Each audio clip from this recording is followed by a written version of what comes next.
नमस्कार दोस्तों। तो हम भिन्न के बारे में चर्चा कर रहे थे। लास्ट वीडियो में मैंने साधारण भिन्न से संबंधित आपके लिए क्वेश्चन कराए थे। इस वीडियो में भी हम भिन्नों की तुल्यता से संबंधित कुछ क्वेश्चन देखेंगे। भिन्नों की तुल्यता से संबंधित वैसे मैंने कई क्वेश्चन आपको करा दिए हैं। जैसे दो भिन्नों की तुल्यता यदि हमें करनी है कि दो भिन्नों में से कौन सी भिन्न बड़ी है और कौन सी भिन्न छोटी है, तो आपको कुछ नहीं करना है। जैसे ये 9/16 और 5/12 में से कौन सी भिन्न बड़ी है, ये क्वेश्चन है। तो आपको ऐसे इनका वज्र गुणा करना है। वज्र गुणा तो 12 का 9 से वज्र गुणा करेंगे तो कितना आएगा 108, और 16 का 5 से करेंगे तो कितना आएगा 80। अब ये बताओ 80 बड़ा है 108? 108 बड़ा है, तो सीधी सी बात है 9/16 बड़ी होगी और 5/12 छोटी होगी। तो 9/16 बड़ी होगी 5/12 से। आसान है। अब 2/3 के तुल्य भिन्न ज्ञात करना है। तुल्य भिन्न तो बहुत आसान है। इसमें क्या है, नेचुरल नंबर प्राकृत संख्या का गुणा करते जाना है। जैसे मैं 2/3 में गुणा कर दूं ऊपर नीचे 2 का, तो कितना आ जाएगा 4/6। ऐसे ही यदि 2/3 में हम गुणा कर दें 3 का ऊपर नीचे, तो आ जाएगा 6/9। ऐसे ही यदि 4 का कर दें 2/3 में, 4 का ऊपर कर दिया और 4 का नीचे, तो 8/12। तो इस प्रकार से हम इसके तुल्य भिन्न निकाल सकते हैं। तो तुल्य भिन्न ज्ञात करना तो बहुत आसान है। अब देखो ये क्वेश्चन, यदि 1/9.185 इक्वल टू 0.108887 हो तो 1/0.000985 इसका मान पूछ रहा है। तो इस प्रकार के क्वेश्चनों में आपको क्या करना है, आपको पॉइंट की पोजीशन देखनी है। किसकी पोजीशन देखनी है? पॉइंट की पोजीशन। यहाँ पर पॉइंट 9 और 1 के मध्य में है और यहाँ पर पॉइंट यहाँ है। तो एक बात बताओ, ये वाला पॉइंट बाईं तरफ कितने अंक शिफ्ट हुआ है? ये वाला पॉइंट बाईं तरफ 1 2 3 4 अंक शिफ्ट हो गया है। तो आपको राइट साइड में यदि संख्या ऊपर दी हुई है, यदि संख्या अंश के रूप में दी हुई है, केवल हर के रूप में क्या दिया हुआ है? 1 दिया हुआ है। तो यहाँ पर पॉइंट बाईं तरफ शिफ्ट हुआ है, तो यहाँ पर पॉइंट उतने ही अंक आपको दाईं तरफ शिफ्ट कर देना है। तो इसका जो आंसर होगा वो आंसर होगा, भाई 4 अंक बाईं तरफ शिफ्ट हुआ है तो 4 अंक दाईं तरफ शिफ्ट कर दो। तो 1 2 3 4, तो इसका आंसर होगा 10 8 8.7। मतलब पॉइंट का ध्यान रखना है। पॉइंट यदि बाईं तरफ शिफ्ट होता है तो आपको दाईं तरफ शिफ्ट कर देना है उतने ही अंक। यदि पॉइंट दाईं तरफ शिफ्ट होता है तो पॉइंट आपको बाईं तरफ शिफ्ट कर देना है, क्योंकि ये व्युत्क्रमानुपाती संख्याएं हैं एक दूसरे के। ठीक है ना? इस प्रकार से इस क्वेश्चन को सॉल्व कर सकते हैं हम। नेक्स्ट क्वेश्चन देखिए, 3.718 इक्वल टू 1/0.2689 हो तो इसका मान पूछ रहा है वो। तो इसमें देखो ये वाली संख्या आपको लगभग मिली हुई एक जैसी दिख रही है, ये वाली और ये वाली एक जैसी है। तो ये नीचे है तो पहले इसको नीचे लेके आओ। इसको नीचे लेके आएंगे तो 1/3.718 इसको लिख सकते हैं। या इसको नीचे लेके आएंगे तो ये कहाँ जाएगी? ऊपर जाएगी। रेसिप्रोकल कर दिया है इसका उल्टा, तो ये आएगा 0.2689। फिर हमें ये देखना है कि पॉइंट को कितने अंक शिफ्ट किया गया है। पॉइंट पहले 3 के इधर था, अब पॉइंट यहाँ पर आ चुका है, तो 1 2 3 4 अंक बाईं तरफ शिफ्ट किया है। इसलिए हमें इस पॉइंट को 4 अंक दाईं तरफ शिफ्ट करना पड़ेगा। जब 4 अंक दाईं तरफ शिफ्ट करेंगे तो इसका मान कितना आ जाएगा? फिर इसका मान कितना आएगा? इसका मान आ जाएगा 2689। ये पॉइंट मैंने यहाँ से उठा के यहाँ पर रख दिया, तो 2689.0 अथवा 2689। तो ये इसका आंसर है। नेक्स्ट क्वेश्चन, 0.5 पर बार। 0.5 पर बार, अब ये बार कब लगाया जाता है? जैसे कि कोई भी संख्या ले ली मैंने, ये नंबर ले लिया। जैसे कि मैं 20 में भाग लगा रहा हूँ, किसका? 6 का भाग लगा रहा हूँ। तो 6 3 18, 2 बचेंगे। पॉइंट लगा के 0 20 हो गए, 6 3 18, फिर 2 बचेंगे, 6 3 18। तो ये रिपीट हो रहा है, बार बार 3 रिपीट हो रहा है, इसलिए इसको हम 3.3 पर बार लिख देते हैं। अब ये तो भिन्न को बार वाली संख्या में बदलना हुआ। यदि हमारे लिए दशमलव संख्या, बार वाली संख्या कह सकते हैं, या फिर इसको क्या बोल सकते हैं हम? दशमलव संख्या बोल सकते हैं। यदि हमें दशमलव संख्या को भिन्न के रूप में चेंज करना है तो कैसे चेंज करेंगे? वो इधर देखो, ऐसे पॉइंट के बाद देखना है आपको। पॉइंट के बाद 1 अंक पर बार लगा हुआ है, तो एक 9 नीचे आ जाएगा, 5/9। यही इसका आंसर है। अब यहाँ पर देखो, पॉइंट के बाद 2 अंकों पर बार लगा हुआ है, तो ये एज इट इज आ जाएंगे और नीचे 2 9 आएंगे। ठीक है? फिर इसको हमें जैसे साधारण भिन्न में कन्वर्ट करना है तो पॉइंट के बाद देखना है, पॉइंट के बाद 2 अंकों पर बार है तो 2 9 नीचे, और 2 अंकों पर बार नहीं है तो इनके स्थान पर 2 जीरो आ जाएंगी। कितनी जीरो? 2 जीरो आ जाएंगी, ठीक है ना। फिर ऊपर ये तो हो गई हर की बात। अब अंश को देखते हैं। अंश में ऐसा करना है 1654, इसको एज इट इज आपको लिख देना है। फिर इसमें से उन अंकों को घटा देना है जिन पर बार नहीं लगा हुआ है। तो 16 पर बार नहीं है तो 16 को माइनस कर देंगे तो ये आएगा 1638/9900। ऐसे देखो 6.16 पर बार, इसमें समझने वाली बात है कि यहाँ तो 0 पॉइंट था, पॉइंट के इधर कोई भी अंक नहीं था, ठीक है ना। यहाँ ये 6 पॉइंट के इधर वाला है तो पहले तो हर वाली संख्या को लिखते हैं। देखो 2 पॉइंट के बाद 2 अंकों पर बार लगा हुआ है तो 2 9 नीचे आ जाएंगे। अब यहाँ पर आपको 0 नहीं रखना है, कहीं आप ये सोचें कि 6 पर बार नहीं लगा हुआ है तो इसलिए यहाँ पर 0 रख दें, ऐसा नहीं है क्योंकि ये 6 पॉइंट के इधर है। यदि ये 6 पॉइंट के इधर होता, पॉइंट के दाईं तरफ होता, तब हम यहाँ पर 0 लगाते, लेकिन ये 6 पॉइंट के इधर को है, पॉइंट के बाईं तरफ है, इसलिए यहाँ पर 0 नहीं लगाएंगे। तो ये आएगा आपका 9 और ऊपर 616 माइनस, लेकिन इस 6 को घटाना ज़रूर है, ठीक है ना। अंश में घटाते हैं लेकिन हर में 0 नहीं रखते, ये बात आपको ध्यान रखनी है।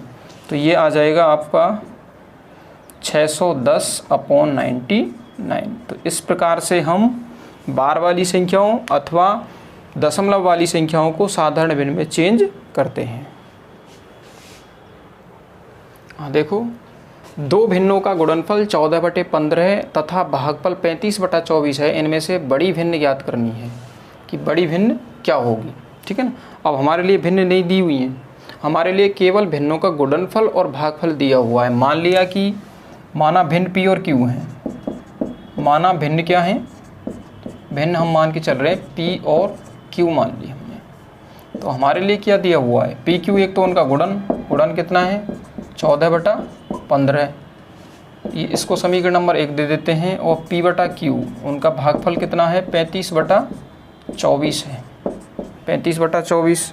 तो यहाँ से देखो जैसे हम पी का मान निकालना चाहें तो पी बराबर कितना आएगा 35/24 क्यू। अब पी का मान उठा के यहाँ पर रख दो समीकरण 1 में, तो 1 व 2 से अपन कह सकते हैं पी का मान मैं यहाँ पे रख रहा हूँ तो 35/24 और q इंटू क्यू कितना हो जाएगा q² बराबर 14/15। अब ऐसा करो 7 से काटो, 7 से 2 बार कट गया और 7 से कितना बार कट गया 5 बार, 3 से ये 8 बार कट गया और वो 3 से 5 बार कट गया और 3 से कितनी बार कट गया 8 बार कट गया, ठीक है। तो यहाँ से q² का मान कितना आ जाएगा 8 इंटू 2 16 और 5 इंटू 5 25। तो q का मान कितना आ गया q बराबर 4/5, केवल धनात्मक मान ले रहे हैं हम, ठीक है 4/5।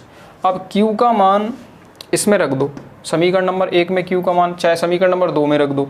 समीकरण 2 में जब आप q का मान रखेंगे तो p बराबर क्या आएगा, देखो 35/24 इंटू क्यू 4/5।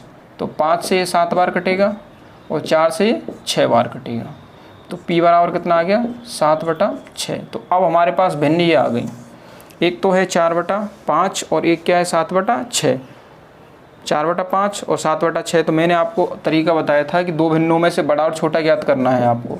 4/5 और 7/6 आ गई, तो 6 चौका 24 बजुगुणा कर देते हैं बड़ा छोटा ज्ञात करने के लिए, और 7 5 35। तो बड़ी कौन सी हुई बताओ, ये वाली 7/6। तो 7/6 हमारा आंसर है। अब देखिए नेक्स्ट क्वेश्चन, एक भिन्न 5/8 के तुल्य है, इसके अंश व हर का योग 91 है और इस भिन्न के अंश व हर में अंतर हमें ज्ञात करना है, ठीक है। तो अंश व हर का योग कितना है 91। जैसे सपोज करो हमने अंश मान लिया x मान लिया, तो हर क्या होगा 91 माइनस x, क्योंकि अंश व हर का योग कितना है 91। अब बताओ भिन्न क्या हो जाएगी अंश बटा हर, यानी कि x/91 माइनस x। लेकिन ये भिन्न किसके तुल्य है 5/8 के तुल्य है, तो 5/8 के इसको तुल्य कर देते हैं। इम्प्लाई दैट बज्र गुणा करेंगे तो 8x इक्वल टू इसका मल्टीप्लाई इसके साथ करेंगे तो 5 का मल्टीप्लाई 91 के साथ करो कितना आएगा 5 और 9 5 45 यानी कि 455 माइनस के 5x। इस 5x को इधर ले लेते हैं तो ये हो जाएंगे 13x इक्वल टू 455। तो यहाँ से x की वैल्यू कितनी आएगी 455 बटा 13 और इसको विभाजित करो 13 3 39 और ये 6 तो 65 और 13 5 65। तो x इक्वल टू कितना आ गया 35। अब x का मान 35 आ गया, x का मान यानी अंश आ गया हमारा अंश बराबर 35। तो हर कितना आ जाएगा, हर 91 में से 35 को घटाओ तो 11 माइनस 5 6 और 9 माइनस 4 5 56।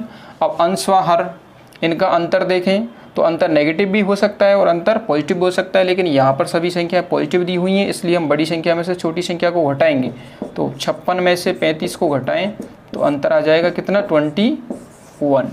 तो आंसर हुआ 21। इस प्रकार से आपको ये क्वेश्चन सॉल्व करना है। अच्छा क्वेश्चन है।